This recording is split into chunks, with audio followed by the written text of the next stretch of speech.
Hey guys, I know that many of you have seen Rubik's Cubes in the stores and thought that you could solve it, and then you end up messing it up and can't even solve one side. But today, I'm going to teach you how to solve a side on the Rubik's Cube.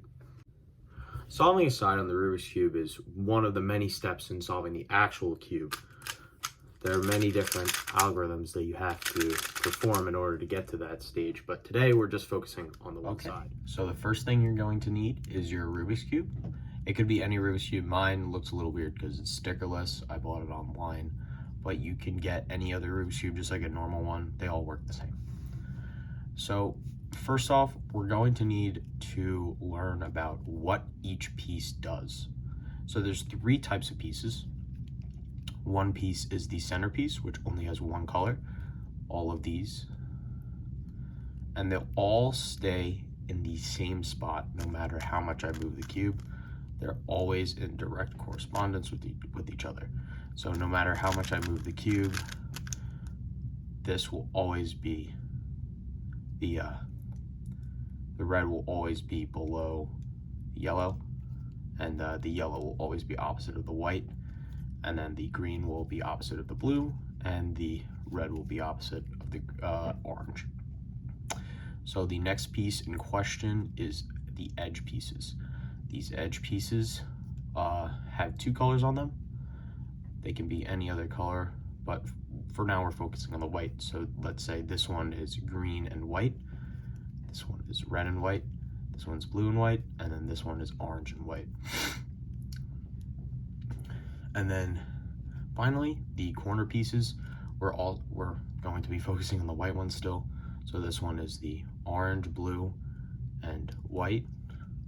This one is the red, blue, and white. This one's the green, orange, and white. And then the last one is the green, red, and white. So the first step in solving this cube is to make a white cross, which I have a demonstration of here. As you can see, there's a white cross with all of the edge pieces and centerpieces connecting. So the red is connecting to the red centerpiece, but also connecting to the white. And for each color, it does that except the yellow because that's the opposite side. So we're going to want this as the end goal. So take your cube and find any edge piece. For my example, I'm going to be using the orange and white piece. So this one's pretty simple moving. This one's right here. This one's right here. You can simply move it down and have your first piece. The next one I see is this blue and white. And I'm going to find the blue side and move the piece to the top. And then to get this in here, you're going to want to move the top side to the right, then move the right side down, then move the front side down, and then the right side back up. So now we have two pieces solved. Now, this green and white is directly corresponding here. So we're going to want to just move this face down to get this in here. And it's still all connecting. This next one's a little bit tricky because it's not correctly corresponding to the centerpiece. So what we're gonna wanna do is a tricky move where we move this specific side up, move the piece over, and then move this back down so we don't mess anything up. And now this is simply just above it and it's connecting, so we can just move the front side down twice. And it doesn't matter if you have any corner pieces in, you still have this white cross. There can be one last scenario where the bottom edge piece is flipped. So it could be on any side, but overall what we're gonna wanna do is we're gonna want to take it out by moving this side up on the empty side where there's nothing connecting. Move it over, and then do the same thing as before where we move it over, down, down, and then back up so we don't mess up with anything, and we have that cross still with all the centerpieces connecting.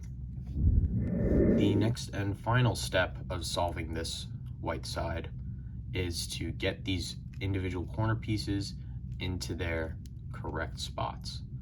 So the first one I see is this blue, red, and white. And it's not in a good position because the white is facing up, and we want the white to face in either of these two directions. So since the white is facing up, what we're going to want to do is move it to an empty space, move the right side up, the top side twice, and then this side back down. And now we have it facing this side. So we're going to want to move it to the centerpiece corresponding to it. So this one's blue, so you move it to the blue centerpiece, move it over one, and then up on the left, counterclockwise on the top, and then back down so we don't mess up anything up. The next piece, this is another good scenario, or a bad scenario actually, where the piece is in the bottom row. We don't want that, so we're going to want to take it out. So there's nothing in our way, so move it up, over, and then back down so we don't mess anything up. And now this piece is in the correct correspondence, so we're going to want to move it back to this blue side because that's where the pieces are corresponding, and then move it over to the opposite color side, and then this side up, back over, and then down. And now you have the four solved. This one is in the wrong position, so we're going to want to take it out. Even though it's facing down, doesn't matter. We're going to want to solve this layer of pieces. I can easily put it in here and make the white side, but I don't want to do that because I want to build a layer where all the pieces are the correct colors. So we're going to want to take this one and replace it in this spot. So we have the red centerpiece and the corner piece corresponding, and since it's the green side, we move it over to the green side, and then this side up, the top back over, and then this side down. Now we've taken out this piece, and we're ready to insert it back in the slot. So connect with the corresponding centerpiece, move this over to the green side since that's facing the top, the right side up, top side to the left, or the right, excuse me, and then back down. And then you have it solved. There are a lot more steps to solve the actual cube because it's very complicated and requires algorithms, but that is the basic first layer slash first side of the Rubik's Cube.